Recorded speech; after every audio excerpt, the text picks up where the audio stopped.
welcome to Playwright, a podcast about creating and sharing new ways to play. I am Ryan Hamann, also known as H, my eternal curse. And I am Ryan Quintal, and my eternal delight is to be known as Q. Now, Q is my eternal delight.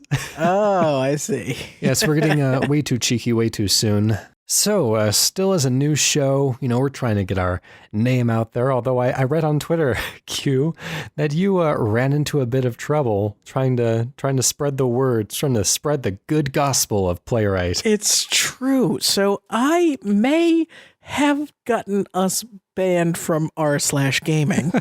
Now, us, is this like a shared account that we had created? Or? It's not. It is my own personal account, and I know that if I attempt to make a second account, that I will be somehow double banned or excommunicated for life, but I'm kind of wandering the desert, considering my life options, and hopefully listeners out there, if you have Reddit accounts, you can share links to Playwright, but we cannot. It is self-promotion.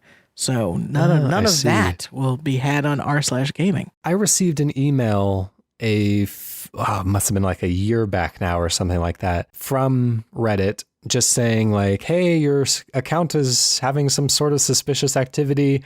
You're making a lot of posts and a lot of likes that don't seem to be in your normal, like, I don't think it's like a personalized thing. I think it's like some sort of an AI like monitors account activity, and thought that whatever my account was doing was strange enough to get in contact with me. So, I just kind of paid it no mind because I'm not really a bigger Reddit user, whatever, as long as I can still like look things up when I need it every 8 months or so, then I'll be pretty much fine. I went to ask a question on one of the subreddits, because that is a good source for information. It's kind of like a little bit more well-educated Yahoo Answers in a way. Yes. And I received a message from the moderator saying that I've been shadow banned. And at the time, I didn't really know what that means. But it's our latest game pitch, shadow banned. That's actually not a bad idea. You can take that in all sorts of different directions. But, I knew it was because of that, whatever the email was warning me about, like whatever was happening in my account at the time, was probably the reason that I'd been shadow banned, because I think I'd only posted like maybe 6 things to that point previously. But it still felt a little like I let someone down, and I still felt that kind of twinge of like, oh, I feel a little rejected. Yeah, I know the feeling very, very recently. Well, we can hang out at the outskirts of Reddit, just kind of throwing stones at the passing by cars and dangling our feet over the precipice. But until then, let's get into some game ideas. Q, what are you bringing us today? Well, I've got a pretty simple and straightforward one, at least I think, for you this week. This is the story of someone who breaks in to an advanced scientific facility to obtain the weapon that is going to, quote, end the war, whatever that generic statement means. And the weapon that they're going to retrieve, the game opens with this sort of movie sequence or whatever, something you're not controlling, and you get the weapon, and the weapon turns out to be able to shoot sort of energy that can bounce off of surfaces. And the entire structure of the game is a portal-like test chamber-y escape from the facility using this bouncing gun. And the way it's formatted is kind of each room has certain amount of keys that unlock it. The keys are locked inside of boxes, and the boxes don't open unless they are hit by the weapon after a certain number of ricochets. Oh, interesting. Yes. So depending on, you can imagine if you start introducing materials and surfaces, maybe those bounce at different speeds. Maybe you have to kind of nuclear vault style, have to destroy 2 boxes simultaneously. You could even get into ammo and stuff, but I don't want to go too far without you on my side, H. So That's my pitch. Let's start the doomsday clock.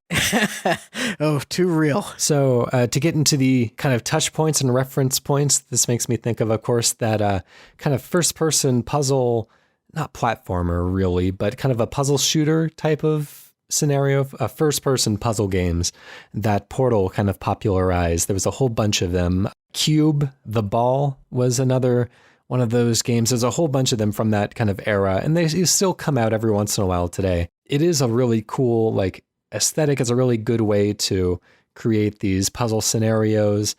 This also makes me think of, I've been playing a lot of Splatoon 2 lately, and I'm not much one for the ranked modes, but I have played a round of Rainmaker, where you have to steal a weapon and then try to get into enemy territory using that as like kind of expanded firepower. Definitely cool. The reference points that stick out the most as far as the really kind of intriguing mechanic of bouncing the, I guess, bullets or whatever is being shot from this energy balls from this gun is billiards and Peggle.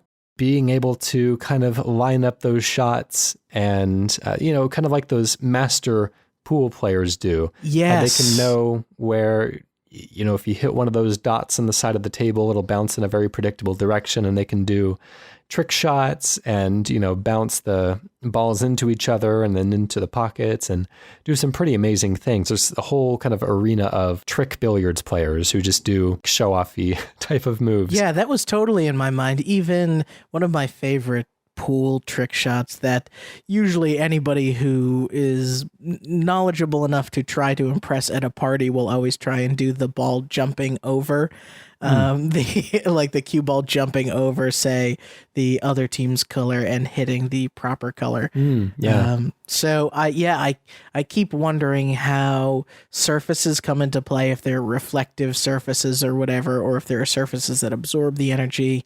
And like, I could imagine walking into a room that is, well, I can't say all mirrors because for whatever reason, video games can't render mirrors very well. Right. So, just a room of reflective surfaces and saying, I don't know if there's a real danger to the player about being hit with the weapon or something, but there'd have to be some sort of fail state, right? Or maybe you're just stuck in the room until you get out. Yeah, well, I mean, if you say that the puzzles have to be solved in a kind of specific way, after a certain number of bounces, then if you fail, then like you just don't escape that room. Like Sure. You just kind of keep trying until you get it right. And there could be some sort of a death mechanic like there was in Portal, but the death mechanics in Portal always felt a little like unnecessary. Little tacked on, not really. They didn't really add anything to the overall experience. It's like you were dying really because it was a either, game or something, not because you needed to. Yeah. So, whether or not there's a death is kind of unimportant to the core concept of the game, but it's definitely an interesting idea. I have a hard time envisioning in my mind how the bouncing mechanic is going to work. I think there would have to be some sort of like a laser sight that would bounce off of one surface, Right. Just to give you an idea of the trajectory, but, ultimately be up to the player to solve. Maybe the laser sights would be a little bit more generous towards the beginning or in lower difficulty levels, but Right. It would be really cool to train the player to be able to decipher these 3D spaces well enough to know predictably how a ball is going to bounce around a space. Yeah, you even can, what you had suggested, ramp up difficulty by maybe early on. There's a lot of surfaces that honor your laser sight and show you where it will bounce. Yeah. And then later on, you're kind of like, you have to shoot it at this like material that absorbs light, so you have no idea where it's going to go after that. It's just like, I'm still trying to figure out, is this interesting? If the environment has to be one of the most interesting things, or the placement of these cubes, I think, has to be one of the most interesting things, especially if you could like just rapid fire. I don't want to encourage someone to just spam until they get the thing. Right. I could see this getting very frustrating very quickly as well. Because one of the things about another one of those first-person puzzle games, the Talos Principle, which I really like, but it kind of falls victim to a lot of the trappings that these games have a tendency to, because you can make such like infinitely minute movements, and the Talos Principle was very much about being in the exact right place. Like, everything feels a little fiddly. Placing these laser guns to activate switches, they had to be kind of just right, and sometimes they would have to be in motion and trigger things at just the right time, and it was all doable, and that game was very intelligently designed, but there were times when it felt like it was just on the cusp of breaking. Yeah. And so I can see if you are just manually aiming this like a regular first-person shooter, even the smallest adjustment can send the ball careening in an entirely different direction. And I don't really know how to solve for that unless like movement was grid-based and your aiming was kind of like 8-directional instead of entirely free. But that comes with a different feeling as well. So yeah, I'm not sure about that other than aim assisting a little bit, like fudging it on some of the bounces to make them behave in a more predictable way. Yeah, making it a little forgiving in terms of how exacting you need to be. I also wondered if, you start introducing, environmental stuff that you have to manipulate in terms of you can shoot something and it is like a power pylon that kind of like sends it in a specific direction for you or whatever. You're kind of trying to complete circuits or something.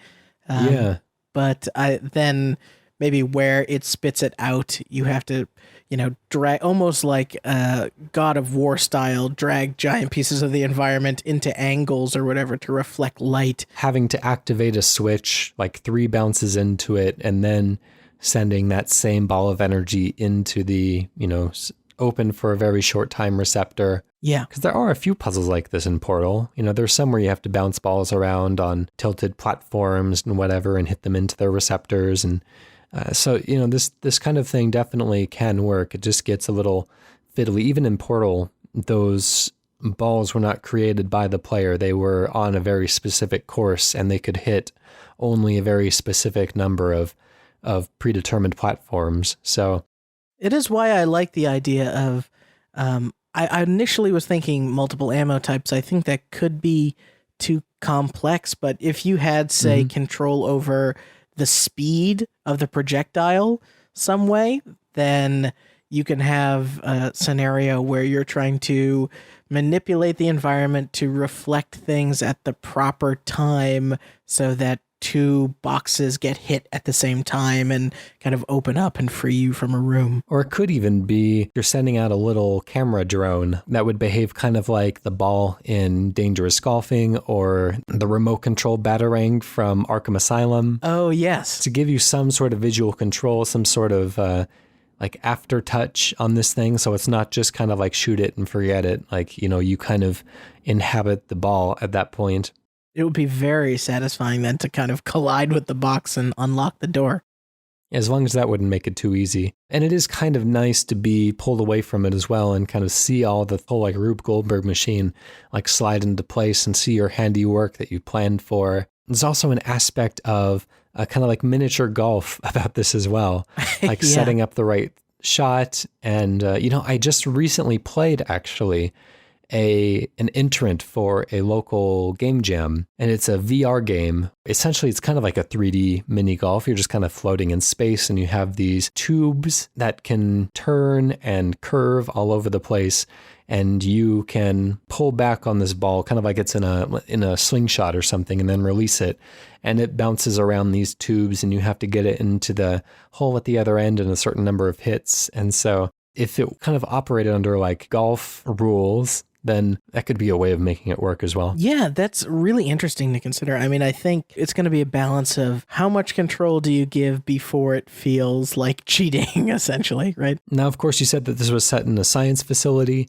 kind of like Portal with Aperture Science, but I thought this would be a fun opportunity to think of some interesting obstacles that would only appear in a science facility. And I was thinking about, you said before that not all surfaces would reflect light, and it got me thinking about that like super black paint that people have developed, where if you paint it on an object, like it just basically looks like one of those like portable holes that Roger Rabbit carries around or something. It's just like perfectly black no matter how you view it, it doesn't reflect the texture of whatever it's painted on any longer. Yeah. And that'd be kind of a neat mechanic for the game, is that if you have objects that you need to bounce something off of, you need to know its shape. But if something is painted in such a way where it basically just kind of looks like a hole in reality, then you really have to get like a 360-degree view of it before you can really form a mental idea of what the shape looks like. Right. You think you're dealing with a cylinder and realize it's a cone, and it drastically changes the prescription of what to do. Yeah, or it has a chunk cut out of it and you need to know like what the angles are. Yeah, it'd be neat also if you could mark points of like bounce points before you end up shooting the gun. You can kind of like plan things out beforehand, so you still have to do the mental exercise. It's not a complete gimme, but it does make the actual like firing the weapon and having the ball bounce around seem a little bit more fair, because you can kind of follow a predetermined course. Yeah, that would be really interesting. I mean, that's essentially almost Breath of the Wild style, mark your own map. Yeah, right. Sort of mechanic. I wonder then if, throughout the course of escaping or whatever, as a room maybe enters a state of disarray, once you're able to leave it, you collect small objects or pieces that you're able to attach to things, or affix to things, so that you can control somewhat of a bounce in an area. You're like, oh, I need a wedge here, and I need a cone or a scoop over here. Yeah, they could be clever. I like that. But we are out of time talking about that idea, so we're going to need a name for this top secret project. Well, I thought that even though it is a serious setup, I would skew towards it being more lighthearted like Portal. So I've been considering the name Off the Wall. That's pretty good. I like that. I'll take it. Off the Wall. All right, so my idea today is a little bit more serious and maybe a bit of a downer, but I'm hoping it will be interesting at least. In this game, you play a modern warfare type of game, kind of like a Call of Duty or a Battlefield or something like that, but instead of playing the soldier, you play a war photographer, and you're just kind of moving throughout the battlefields, taking pictures of things as they're happening around you. And you have some level of choice as to what photos you choose to turn into your publisher, and what photos are published, what kind of narrative it creates for the public back home and their perception of the war. As well as being scored on the quality of photos that you are taking. So, I came with one of my earliest ideas was about a crime scene photographer, and this one is not too far away from that, but I think we'll take it in a different direction. So let's start the clock on this war photography game. Well, this is, you're right, it's heavy.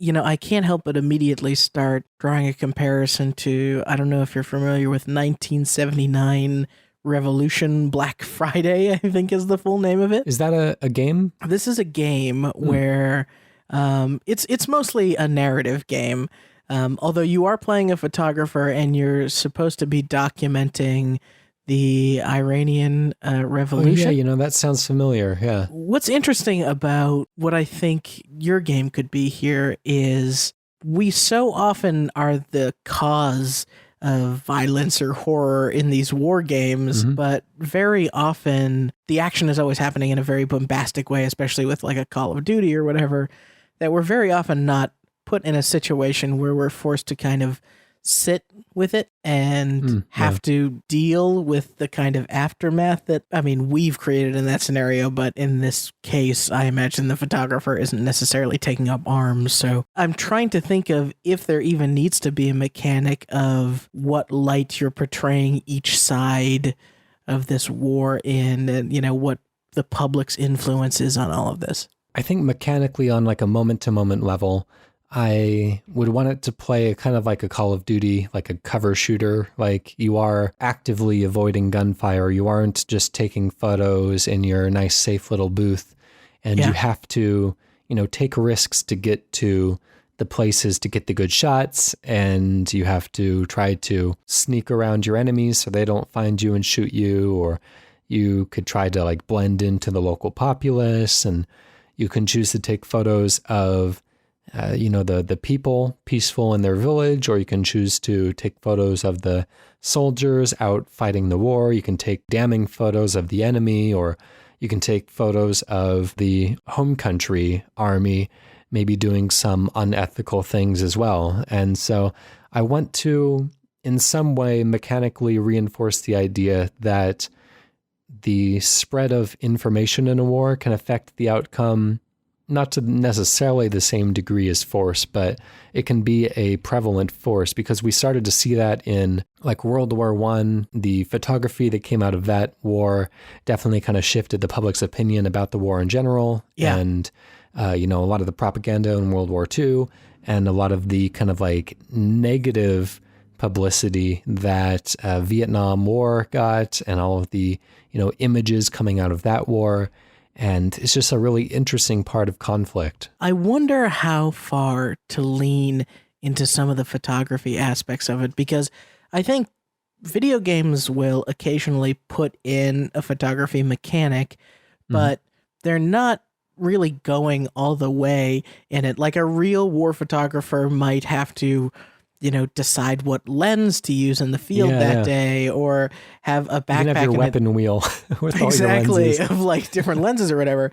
And the opportunity cost of having to change cameras or change lenses or not getting the shot right, of missing moments potentially, and having that kind of, I had my chance to capture something important and I didn't quite get it because I thought I could get a better shot or something. It's kind of like playing a sniper in other types of shooters. Yes. Yeah, it's a voyeuristic form of warfare. The idea of kind of like a non-violent shooter, like there is violence around you, but you aren't necessarily the one that is participating in it. You are not passive. You're still an active member of the war, but you are taking more of a pacifist role. You're not actively killing anybody, but you are supporting the troops, or you are condemning the troops, or you are having some sort of an effect on this conflict. Yeah, there's an opportunity here to bake in I don't necessarily want to call it mechanic, but there is a social pressure for a photographer, right? Where you might be with, a squad of people whose job it is to protect you.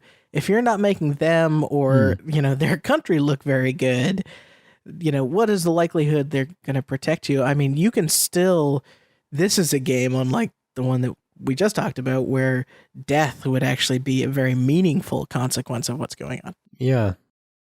It would be interesting to have those moments where your squad does step in to save you, and you have to look them in the eyes afterwards, and whether or not you've been, entirely supportive of their cause, like they're still required to save you to the best of their abilities, and, having to face them afterwards if you have been sending some rather, damning evidence back to the States or wherever this photographer hails from. I really like the idea of being able to, that's almost Final Fantasy 15 style, once these photos are taken, be able to share them on real social media.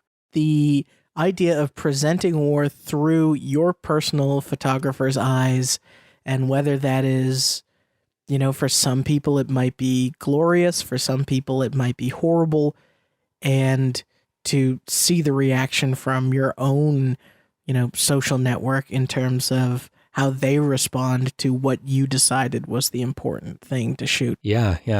So much of the, not like necessarily war perception, but a lot of the perception of the conflicts that have been happening politically and socially back home in the States have been so heavily influenced by photography and videos over the past few years. And, yes. Especially, recording this just a couple days ago, we had a big conflict in Virginia, and, between protesters and neo-Nazis, and it was, crazy to have this kind of thing happening in 2017, but to see some of the photos that are coming out of this, it's like that is this information, this kind of visual representation of these things that are happening is such a powerful tool in this conflict, that these injustices, this hateful rhetoric is no longer just something that people might tell stories about afterwards. Like it's something that people are faced with and they can see with their own eyes, happening right there in front of them. And they can see the carnage and the aftermath and the terror that it would bring people. And so, in a way, like photography means that you can't hide from reality anymore. You can't just kind of play coy about, yeah, I'm sure everything's fine over there. And so in the war space, I want to find ways to add a little bit of kind of a risk and reward and kind of honor that job, because that's not one that I see a ton of movies and video games or anything about. I was doing a little bit of research because this idea feels like something that somebody would have created by now. Sure, right. And I was able to pull up, somebody was prototyping something like this back in 2011, a game called Warco.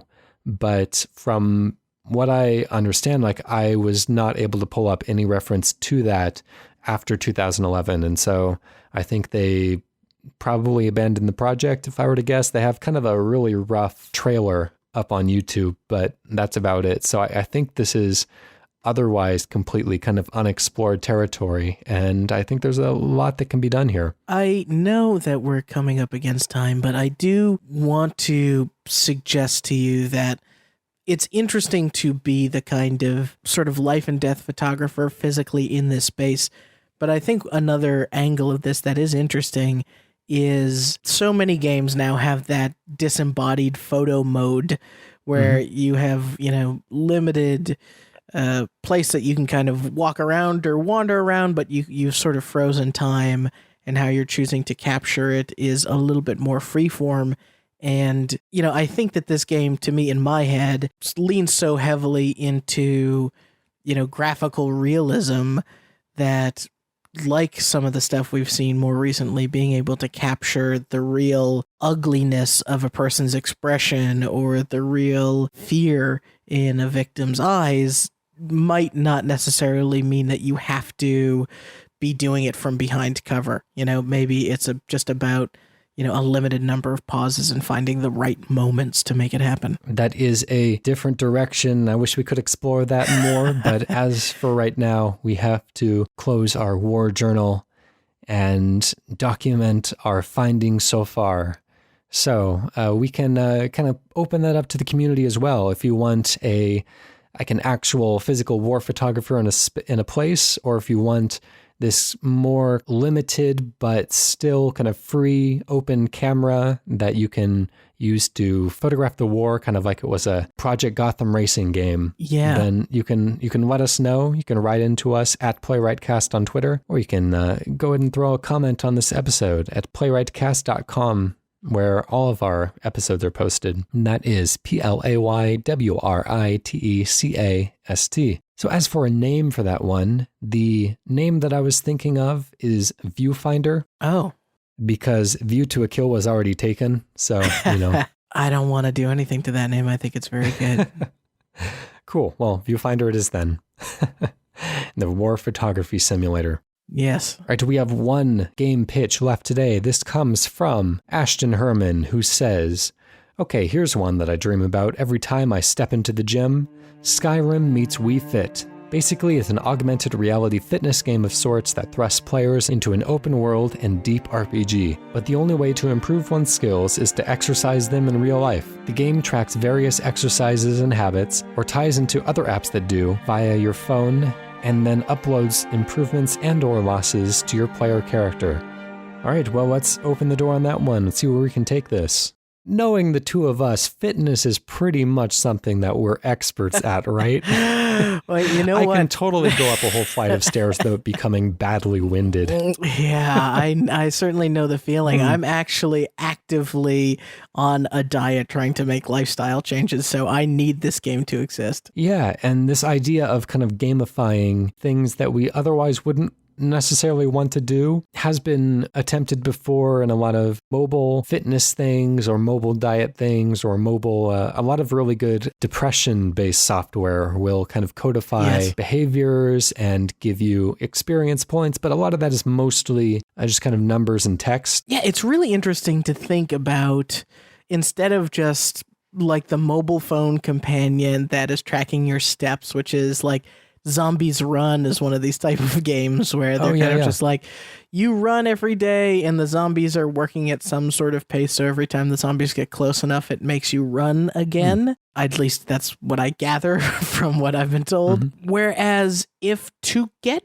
better at movement speed in Skyrim, I had to walk a mile every day or maybe every other day as like a loose requirement, that's pretty interesting to me. I mean, I think what we don't get a lot as gamers is an away from the game exercise or ability that it's asking us to do that benefits our actual couch time, which so many of us value. I know I do. Yeah, and this is a really smart idea. I think one of my favorite things about the idea is that the game itself is not necessarily played while you are active. And maybe that's a mistake that a lot of these games make, is that, they are tied to the physical activity. So of course, you would have the phone up in front of you while you're running to engage with the game. But while you're running, you're kind of focused on that. You don't want a distraction. And maybe that would kind of take you off course. But if you keep in shape, then your game character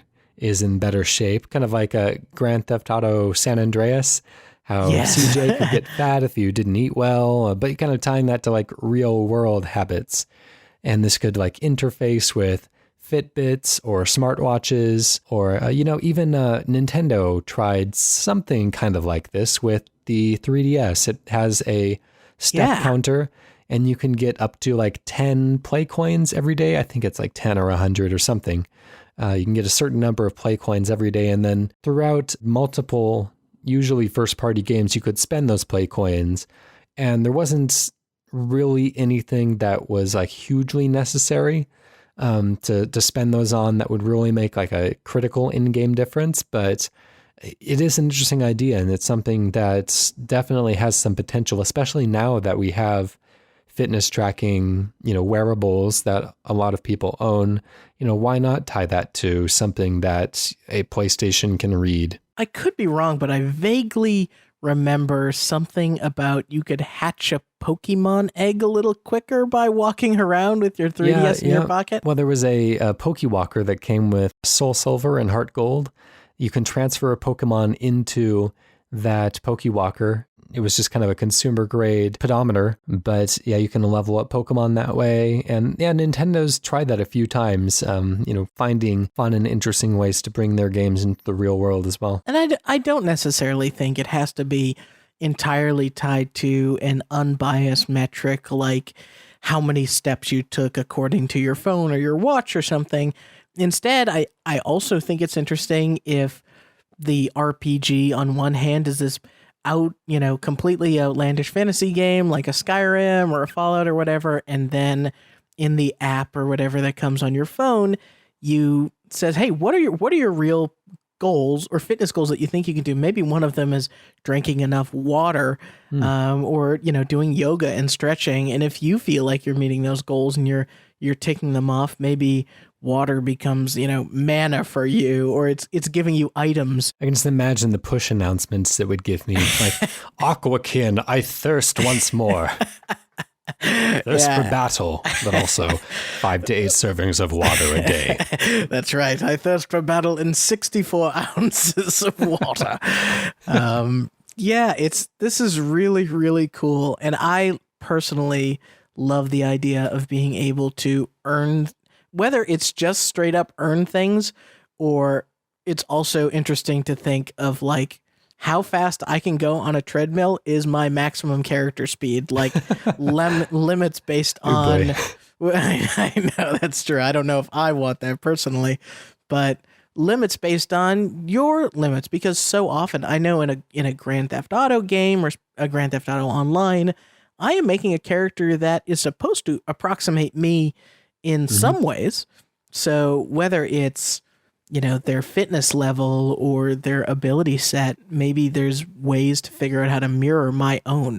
And I already feel like I can outrun Link in Breath of the Wild before becoming winded, so I might already be on my way to becoming a great adventurer. You mean more than 20 seconds of running? Yeah, pretty much. One of the things about Skyrim, like they keep re-releasing that thing, and I keep kind of thinking like, oh, it's on Switch now. Do I want to go back to it? Nah. It's on VR. It's kind of cool. Do I want to go back to it? Not really. But I do have a lot of desire to go back to Oblivion. And I think one of the reasons is because you could do more of those kind of like passive leveling things as you go.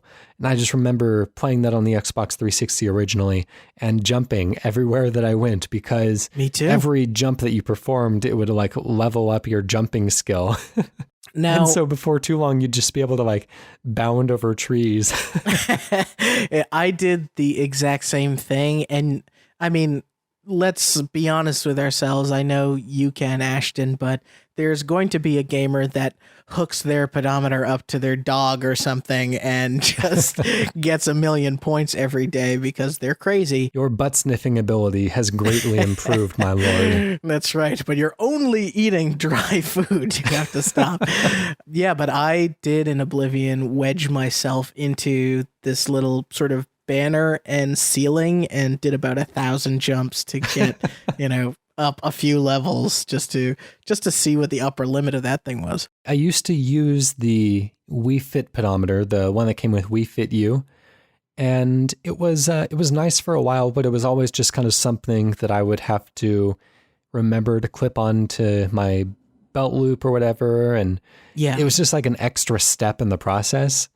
And it would be nice if we could have something that was a little bit more like platform agnostic, since so many people have pedometers. They have phones that are capable of measuring steps. They have Fitbits. They have other kind of fitness bands. They have, dietary apps. And if a game could really just like form a partnership or could at least be able to read the output files that they put out and just kind of fit into the life of the gamer and however they already choose to exercise or what tools are freely available to them to not burden them with anything extra. I feel like the game could also have mindfulness mechanics while you play. For example, my watch is always kind of passively tracking my heart rate, right? So what things in the world could manipulate based on that state? There's so much biometric data we collect now, and being able to plug it in and have a video game react to me. I imagine, especially if this is a horror game, right? That would be really cool. Like, it knows how scared I am, essentially. And I think that is kind of triggering a memory. I think there's something out there that's experimented with that before as far as like heart rate monitors. And yeah, I know speedrunners hook up their heart rate a lot, which is interesting to me. Really? Yeah. Ultimately, I would want this tied to a satisfying game and all of these features to just kind of be peripheral, and somebody could play the game if, even if they didn't want to engage with this whole side of it, because, this isn't going to fit into everybody's life, and that's fine. And I think if a game came forward as being, we are fitness first and gameplay second, it would never get funded because that's not what publishers think that people want. Otherwise, things like this would be all over the place. I think people do want this, but I don't think that publishers know that. But if they added this feature into something that already exists, like a Skyrim or a Kingdoms of Amalur or something like that, then I could see, this being something that people could really get behind. So append this into an existing game and think of ways that the developers can kind of like balance it around that. We are currently out of time ourselves to talk about this more, but I really want to hear more from the community as far as where you would take this idea. Me too. Ashton comes in with a name. He decides to call it FitQuest, which, I think if you are marketing a standalone product, that's not the worst name you can come up with. Yeah. But as we said, like, it would be neat if this was just a feature in a, Deus Ex or Elder Scrolls game or Legend of Zelda or whatever. It would even be interesting to see the FitQuest app be sort of a service a la Discord or GameSpy that like integrates with many games, right? Yeah. Or like an amiibo, for instance. So there you go. FitQuest, the platform, Skyrim compatible with FitQuest. Because it's compatible with everything else, so why not? Yes. The FitQuest platform. I like that a lot. All right, so that is our show today. If you have a idea that you would like to pitch, then you can send that to playwrightcast@gmail.com. You can send it to our website, playwrightcast.com/pitch, or you can just tweet us @playwrightcast, and we will feature that on an upcoming show. I want to give a special thanks to PROTODOME for the use of our theme song, Hello World. It's off his album Blue Noise, which is very good and on Bandcamp if you want to buy it. Excellent. We will see you next week. Ryan, why don't you take us out with something real stupid today? All right. I think the latest one I want to leave you with is an interspecies dating simulator. We are not far from that already. There's been pigeon dating sims and cat dating sims, but I think it is just cats dating cats and pigeons dating pigeons. So right. We need a cat dating pigeon. That's right. That's the star-crossed lovers that the world is really curious about, and a certain audience that would attract as well. I don't know if I want to get into that, but thank you for that. We'll see you next week. Bye.